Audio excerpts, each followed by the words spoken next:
Waktu terus mengalir, dan tak terasa kita menghabiskan hampir separuh bulan Sya'ban. Bulan suci Ramadan pun kiat dekat, dan memberikan suasana batin tersendiri bagi masing-masing orang. Ada yang bergembira dengan kehadiran bulan suci ini. Ada pula yang biasa-biasa saja.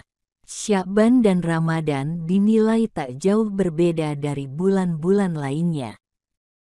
Sikap kedua ini bermasalah, karena menjadi indikasi tentang tidak sensitifnya hati kita kepada kemuliaan-kemuliaan waktu khusus yang tertuang dalam ajaran Islam.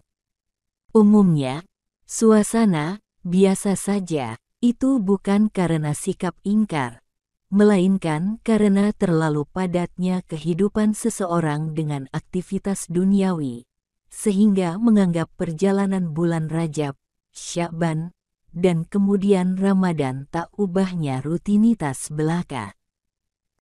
Islam tidak menganjurkan demikian. Imam Al-Ghazali dalam Ihya Ulumuddin menyebut adanya hari-hari utama, Al-Ayyam Al-Fadilah.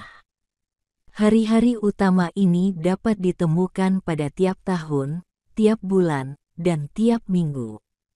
Terkait siklus bulanan, Imam Al-Ghazali memasukkan bulan Sya'ban ke dalam kategori bulan-bulan utama, Al-Ashhur Al-Fadilah, di samping Rajab, Zulhijjah, dan Muharram. Ada hal yang istimewa dalam bulan Sya'ban. Ia menjadi jembatan menuju bulan yang paling diagung-agungkan. Itulah sebabnya mengapa bulan ini dikatakan Sya'ban. Sya'ban yang berasal dari kata syab bisa dimaknai sebagai jalan setapak menuju puncak. Artinya, bulan Sya'ban adalah bulan persiapan yang disediakan oleh Allah untuk hambanya dalam menapaki, memantapkan diri, sebagai persiapan menyongsong bulan puncak, bernama Ramadan. Lantas, apa yang mesti dipersiapkan? Sudah lazim kita menyaksikan bahwa Ramadan sebagai fenomena tahunan, memberikan efek ekonomi dan peralihan budaya yang cukup signifikan. Menjelang bulan puasa, kita jumpai pasar-pasar kian ramai, pusat-pusat perbelanjaan semakin menunjukkan gairahnya, hingga televisi pun menyesuaikan sajian tayangan kepada masyarakat yang mulai berubah semakin religius. Untuk menghadapi ini semua, kita butuh persiapan. Tapi, ini persiapan fisik dan material. Karena Ramadan memang membawa dampak material, juga bulan sesudahnya, yakni Lebaran atau Syawal. Akan tetapi, persiapan yang kita maksud sekarang adalah persiapan secara spiritual.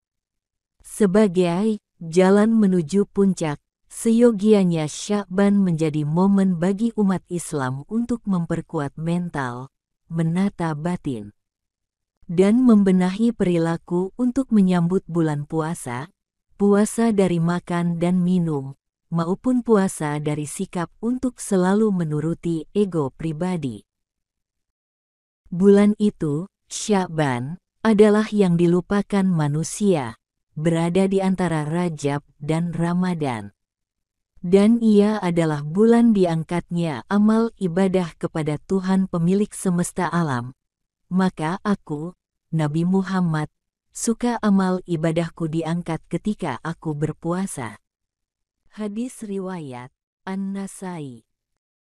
Istri baginda Nabi, Aisyah radhiyallahu anhu, meriwayatkan, hanya di bulan Ramadan Nabi Muhammad berpuasa 1 bulan penuh, dan saya tidak melihat beliau sering puasa kecuali di bulan Sya'ban. Hadis riwayat Al-Bukhari. Dalam riwayat Ahmad disebutkan, puasa yang disukai Nabi Muhammad Shallallahu Alaihi Wasallam ialah puasa di bulan Sya'ban. Ini menandakan bahwa persiapan menyambut bulan Ramadan yang diteladankan Rasulullah, salah satu bentuknya adalah puasa. Bulan Sya'ban merupakan waktu yang tepat untuk berpuasa, guna melatih diri untuk terbiasa puasa 1 bulan penuh selama Ramadan. Orang yang menjalankan puasa Sya'ban, termasuk orang yang memuliakan dan menghormati bulan Ramadan. Rasulullah pernah bersabda, puasa Sya'ban itu untuk mengagungkan Ramadan. Hadis riwayat At-Tirmidzi.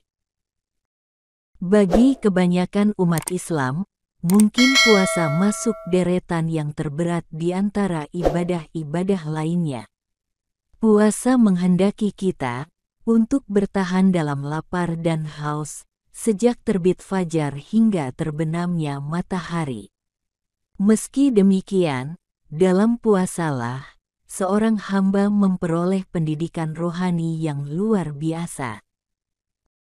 Puasa tak sekedar menahan diri dari aktivitas makan dan minum, tapi juga aktivitas lain yang menjadi selera hawa nafsu, seperti bohong, menggunjing orang, boros, pamer, suka dipuji, merasa lebih soleh, gemar menilai keimanan orang lain, dan lain-lain. Hal ini terjadi bila kita memaknai puasa dalam 2 dimensi sekaligus, yakni jasmani dan rohani. Sebelum menapaki bulan 1000 berkah, yakni Ramadan, umat Islam dianjurkan untuk menggembleng diri dengan puasa dan meningkatkan kualitas ketakwaan kepada Allah. Bukan semata dengan banyak ritual ibadah, melainkan pula meningkatnya kesadaran ketuhanan ilahiyah yang kemudian menjiwai seluruh gerak-gerik kita.